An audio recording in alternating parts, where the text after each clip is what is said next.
இந்தா, இதை எரிச்சு சாம்பலாக்குவியோ என்ன பண்ணுவியோ அது உன்னோட இஷ்டம்.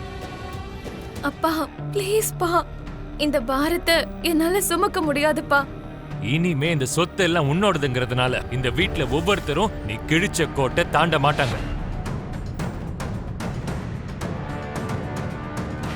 நீ சொல்றதான் எல்லாரும் கேட்பாங்க. நீ இருக்க சொன்னா இருப்பாங்க, வெளியில போன்னு சொன்னா போயிடுவாங்க.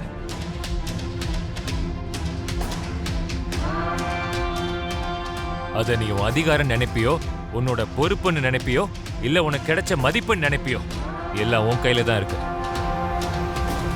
நீ இந்த வீட்டுக்கு சொத்துக்கு முதலாளியா இருந்தாலும் சோபாவோட பொண்ணு. அதனால உனக்கு நான் அதே இடத்தை தான் கொடுக்கறேன்.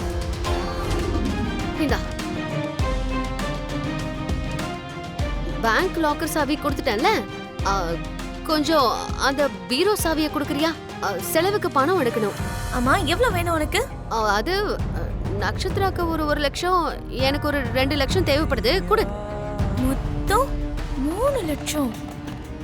அவ்வளோ பணம் எதுக்கு? அம்மாடி, கடைசியா ஒரு வாட்டி ஷாப்பிங் பண்ணிக்குவாங்கன்னு நினைக்கிறேன். பூமி, இங்க பாரு, சாவி எப்படியும் உன் கைக்கு வந்துருச்சுல்ல. இப்போ எங்க வாய்க்கு போட்டு போடணும்ல, அதுக்குதான் கொடு. இதுக்கப்புறம் இந்த ஷாப்பிங் கீப்பிங் எல்லாம் அடியோட நிறுத்துறீங்க. ஒவ்வொரு ரூபாய்க்கும் ஒவ்வொரு பைசாவுக்கும் நீங்க எனக்கு கணக்கு கொடுத்துதான் ஆகணும். அது சில்லற செலவு, மளிகை செலவு இதெல்லாம் உனக்கு சொல்லணுமாமா? ஹேர் பென் வாங்கினாலும் குண்டோசி வாங்கினாலும் சொல்லியே ஆகணும். எவ்வளவு நாளா வீட்ல உட்கார்ந்துகிட்டு ஓசையில கிடைக்குது நல்லா கொட்டிக்கிட்டீங்க. இதுக்கப்புறம் உடம்ப வளைச்சு வேலை பார்த்து கொழுப்ப கரைங்க.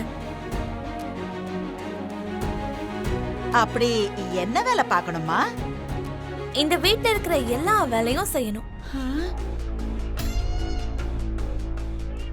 அப்படி 1 மாசம் வேலை செஞ்சா அப்பவாவது குடுப்பியா? குடுப்பேன்.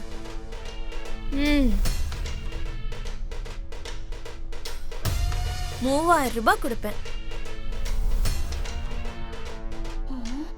அத வச்சு பண்ணிக்கோங்க ஷாப்பிங்.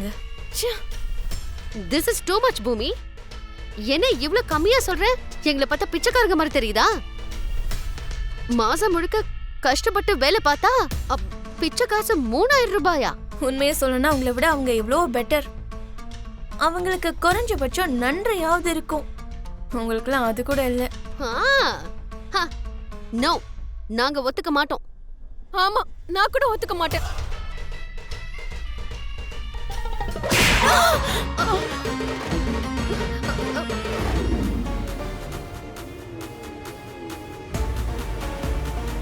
வாங்க உட்காருங்க sir. Thank you. Lawyer sir, documents கொடுங்க. ஓகே, இந்தாங்க சார்.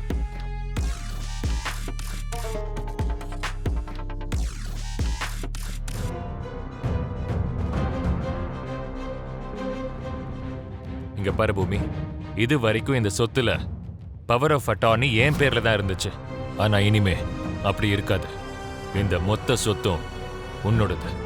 இதுல எல்லாமே கிளியரா இருக்கு.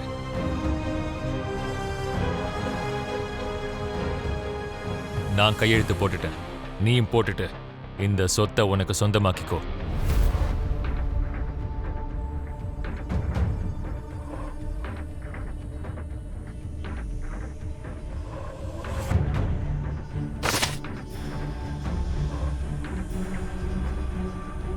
சொத்தெல்லாம் உன் கை நழுவி போயிடுச்சாமா? அவளுக்கு சொத்தை விட சுயமரியாதை முக்கியம். அவ்வளவு ஈஸியா அவ ஒத்துக்க மாட்டா. அப்பா, எனக்கு இந்த சொத்து முக்கியம் இல்ல, நீங்க தான் முக்கியம். உங்க பொண்ணுங்கிற அடையாளம் தான் முக்கியம். நீ எனக்கும் ஷோபாக்கும் பிறந்ததுனால, அவ சொத்து உனக்கு சொந்தமாகணுன்றதுனால இப்போ இத உன் பேர்ல எழுதியிருக்க. வச்சுக்கோ. இதுக்கப்புறம் இந்த சொத்தை எல்லாம் நீ அனுபவிப்பியோ இல்ல எரிச்சு சாம்பலாக்குவியோ அது உன் இஷ்டம். Same dialogue.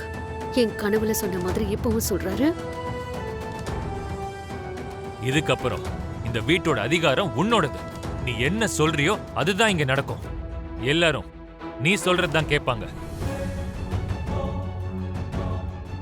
உன் சொத்துல ஒரு ரூபா கூட எனக்கு தேவையில்லை. உன் சொத்தை அனுபவிச்சிட்டு இருக்கன்ற கெட்ட பேரு எனக்கு தேவையில்லை. என்ன உண்மையா நேசிக்கிற அபூர்வா எனக்கு இருக்கா. எங்க அன்புக்கு சாட்சியா நட்சத்திரா இருக்கா. சொத்து எல்லாத்தையும் அவகிட்ட கொடுத்துட்டு மண்ணாங்கட்டி டயலாக சொல்லிக்கிட்டு இருக்காரு டாடி.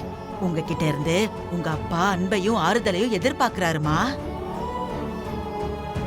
Thank you lawyer sir. நீங்க கிளம்பலாம். Okay sir. அப்பா, உங்களை கையெடுத்து கும்பிட்டு கேட்டுக்கிறேன்ப்பா. நம்ம 2 பேருக்கும் நடுவுல பணத்தால செவர கட்டாதீங்கப்பா. உங்க வாயில இருந்து ஏன் பொண்ணுன்னு பெருமையா சொல்ல வைக்கணும்னு ஆசையா வந்த என்ன இப்படி காசால விலக்கி வைக்க நினைக்காதீங்கப்பா. நான் இங்க வந்தது உங்க சொத்துக்காக இல்லப்பா, உங்களை காப்பாத்திக்கிறதுக்காக.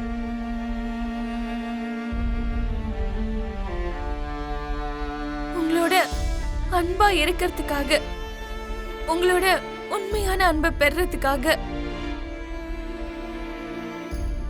நான் இந்த வெள்ளை பேப்பர்ல கையெழுத்து வாங்க வரலப்பா. உங்க இதயத்துல எழுதுங்க என்னோட பேரு. எனக்கு அந்த சந்தோஷம் போதும்.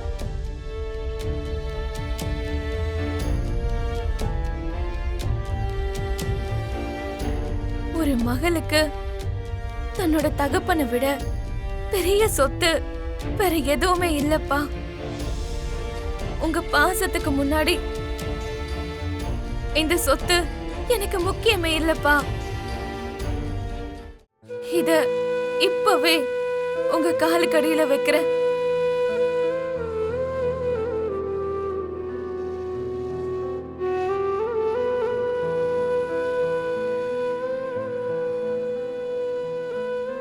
என்ன என் புருஷன் தப்பா புரிஞ்சுக்கிட்டு நடு ரோட்ல விட்ட நேரத்துல என்ன உங்க வீட்டுக்கு கூட்டிட்டு வந்திருக்கீங்க.